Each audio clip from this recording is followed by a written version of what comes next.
Good day mga kaibigan. Meron po tayong repair na Samsung na 43 inches. Bali, ang problema nito, backlight. Ayan, ginamitan ko siya ng ano. Hindi ko alam kung anong tawag dyan, nabili ko lang sa Lazada yan eh. Ayan. Bali, sinerch ko lang. Ayan, nakita ko yung may picture na ganyan. Pwede sa TV. Pwede sa mga ano, sa mga salamin.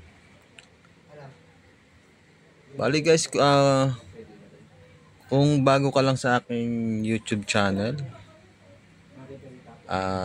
huwag kalimutan mag-subscribe at pahit na rin ng bell button para updated kayo sa aking mga video. Bali ito mga kaibigan, share ko lang yung ano, yung mga experience ko about sa pagre-repair ng ano, TV. Ang issue niya yan yung mga ano, backlight.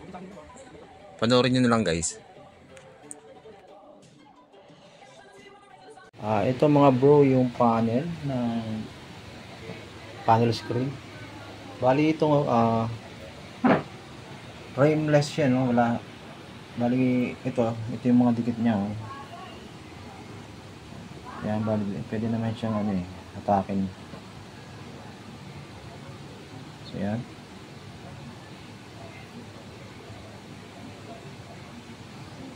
So delikado to pag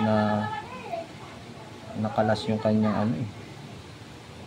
Pag nakalas sa dikit, pwede madisgrasya kasi yung screen nito eh.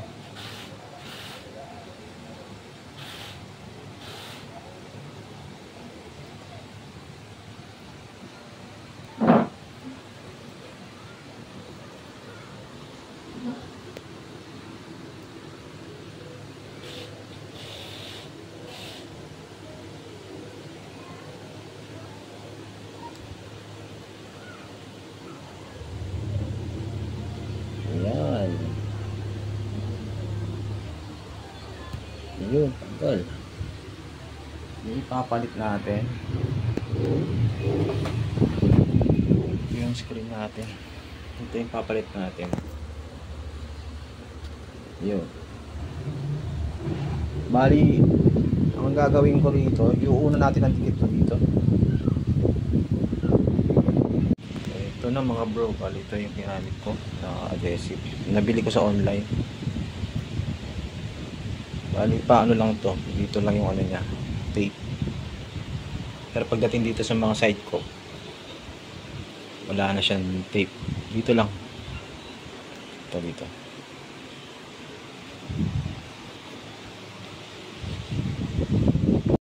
Ito mga kaibigan, bali malapit na matapos itong gawa kong ano, edge type na Samsung. Bali babaliktad ko yung camera.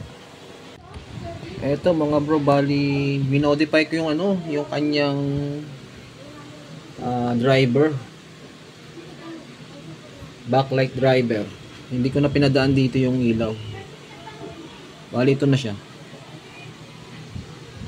Bali kasi nangyari, sinabi ko doon sa may-ari, sabi ko na pwede kasi bumalik yung sakit nito, yung masunog uli yung nilagay nating ilaw, para makasiguro tayo. Sabi ko kasi naka-experience na ako ng ganun eh. Yung kabilang ano, portion, yung left side ng screen, madilim. Mga 1 week lang bumalik sa akin yung TV.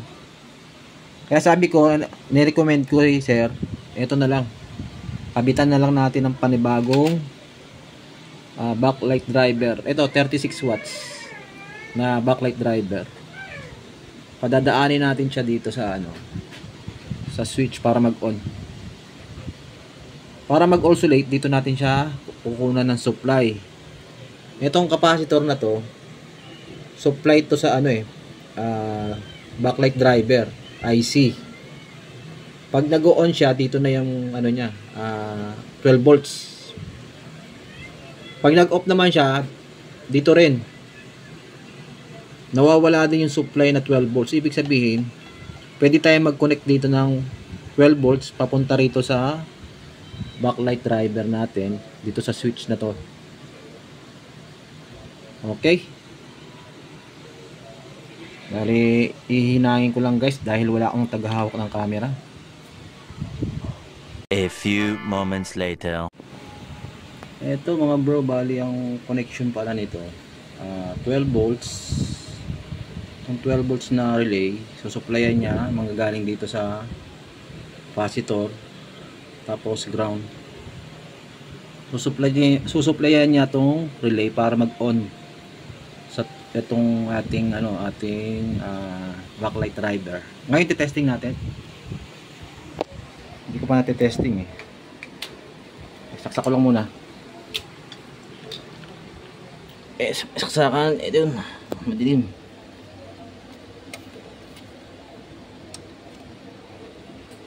Ayun, nag-on na mga kaibigan, no? Tingnan natin yung niya, screen. Hindi ko pa nakikita yung screen nito eh.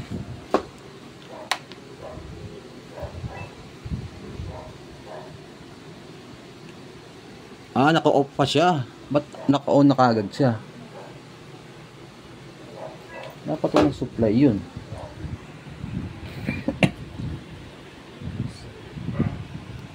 Kanina kasi tinester ko yan eh. Wala siyang wala siyang voltahe. Ano yung remote? Ayun o, naka-off pa lang siya o. On natin. Ibig sabihin, may supply na kaagad yung itong PW, yung pinaka nito, backlight driver. Ayun o.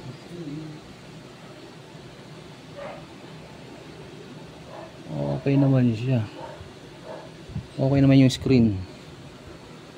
Buti na lang walang walang damage yung screen. Yung nakikita natin puti dito, guys. Ayun o. Sa niya yan eh, acrylic na parang salamin. Medyo na kasi, meron na siyang mga sunog eh. Kaya bumakat yung kanyang kanyang parang liwanag.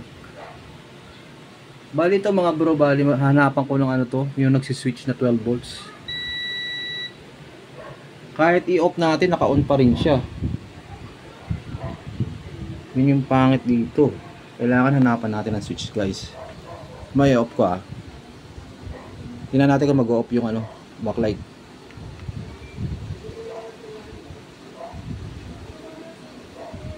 Ayun. Naka-steady pa rin yung supply niya. So hanapan natin guys. Hanapan ko muna guys ng yung nag-on, switch on na 12 volts. Hello guys. namatay siya. Matagal nga lang, may delay lang pala. Ba naka-off yan? Namatay din yung backlight i-on natin gamit ang remote.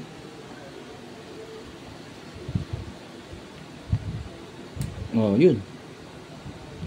Nag-o-off din siya, kaya lang may delay ng siguro mga 5 segundo. Yun, tumunog na yung Samsung.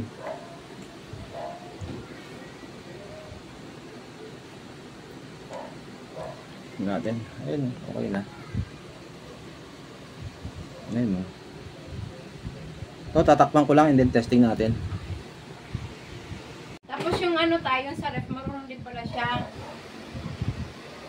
Ayun, disconnected May. Ano yan?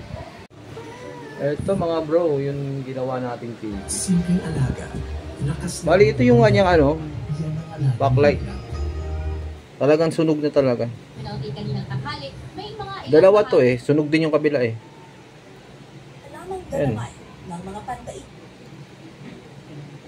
Ang ginawa natin yun, minodify na lang natin yung kanyang backlight driver. Okay guys, thank you for watching. Hanggang dito na lang po yung video natin. At maraming salamat. Ito na lang.